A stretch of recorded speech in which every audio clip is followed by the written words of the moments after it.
Hola. Hello, Malcolm. Welcome back to myFM. How you doing? Good. How are you?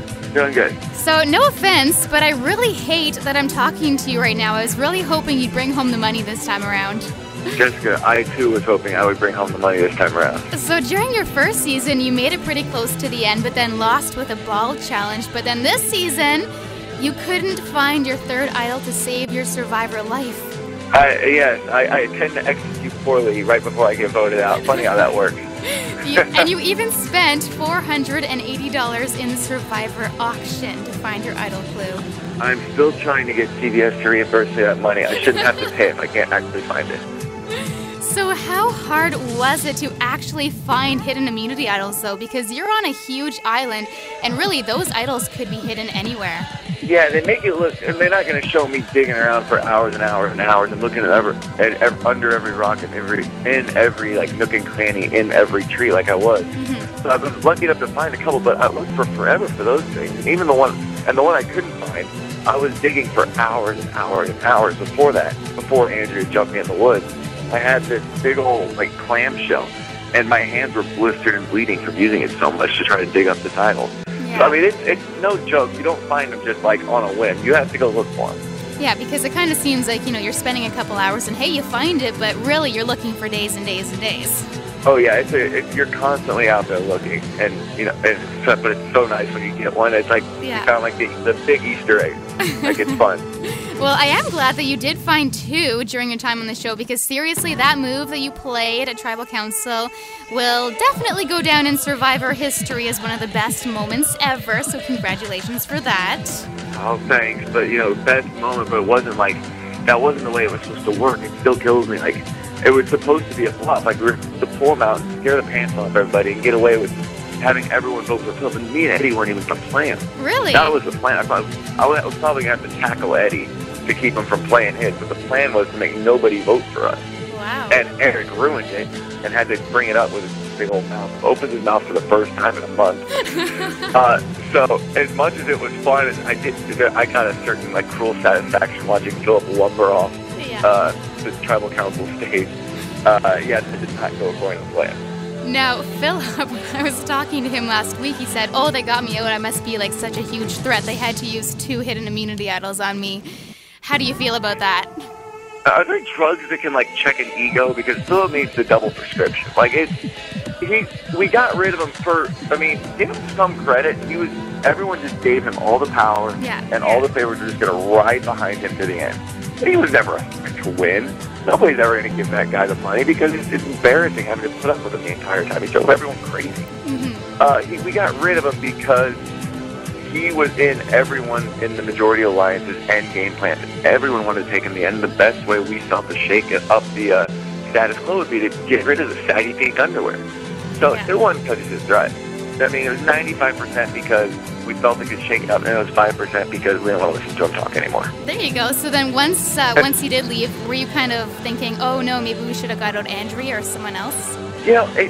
Not really, because you can get rid of like one of the people who really were in control, but like you kind of felt like they would do that to each other eventually anyway. Just I could have held on for a few more votes. Right. Philip was like the kind of the glue holding Stealth Our Nonsense together. What did you just say? Stealth Our Nonsense? Yeah, we don't call them their real name. I can't even deal with that. Somebody called me the enforcer on the street the other day. Really upset me. Oh, wow. Wow, that's interesting.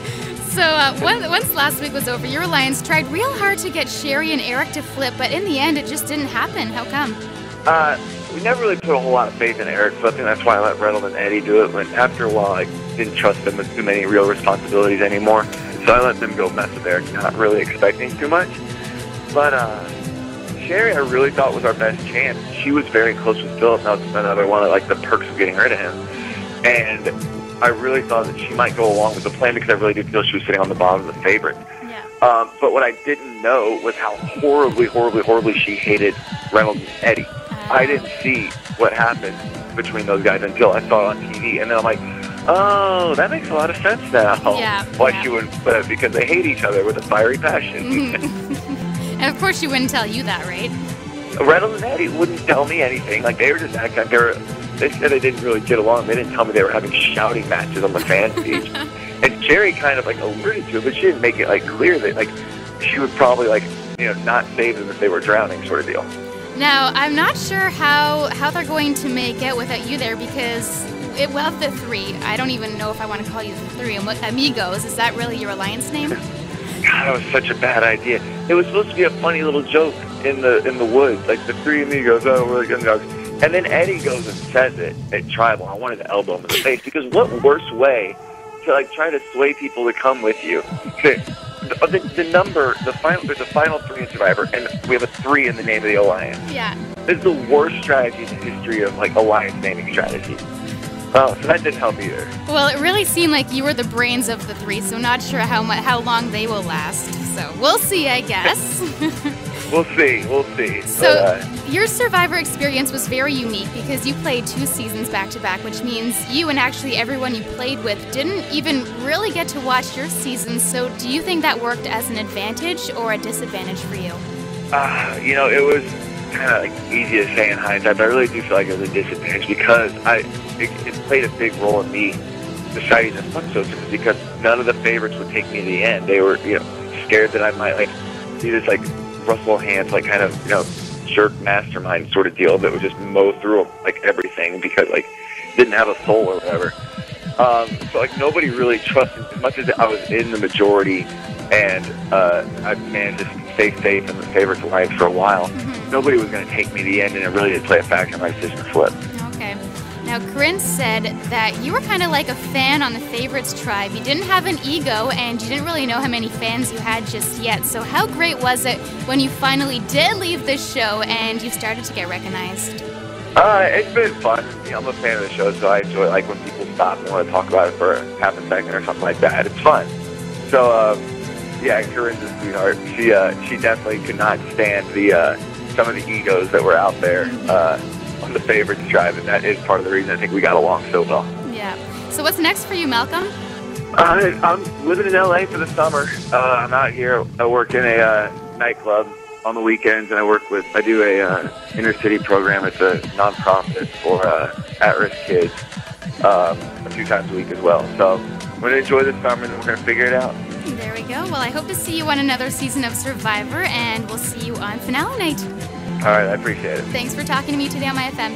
My pleasure. Bye.